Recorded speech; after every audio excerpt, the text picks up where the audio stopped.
সৎ মানুষ লাগবে ভাই, সৎ মানুষ লাগবে।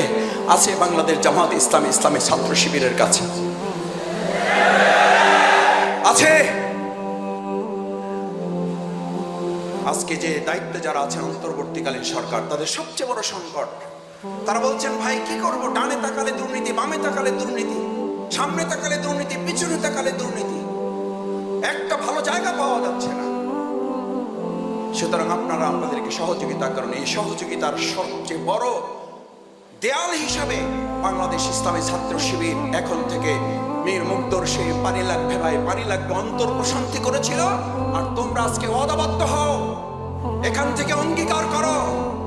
বাংলাদেশে ওই সময় পানির সংকট ছিল, পানি দিয়ে আমাদের আন্দোলনকামী মানুষের অন্তর প্রশান্তি করা হয়েছে। আর আজকে বাংলাদেশের সবচেয়ে বড় সংকট সৎ এবং যোগ্য দক্ষ মানুষের। তোমরা স্লোগান নিয়ে রাস্তায় বেরিয়ে পড়ো, সৎ মানুষ লাগবে ভাই, সৎ মানুষ। বাংলাদেশ ইসলামী ছাত্র শিবির তৈরি করছে, এই নিন সৎ মানুষ। সুন্দর একটা বাংলাদেশ বিনির্মাণে আমরা আপনাদের পাশে আছি। দেখি পারবা ইনশাআল্লাহ সৎ মানুষ, সৎ মানুষ হব ইনশাআল্লাহ। রাষ্ট্র মেরামতে চাই নিজের মেরামত, বলো। রাষ্ট্রের সংস্কারে চাই নিজের সংস্কার, রাষ্ট্রের সংস্কার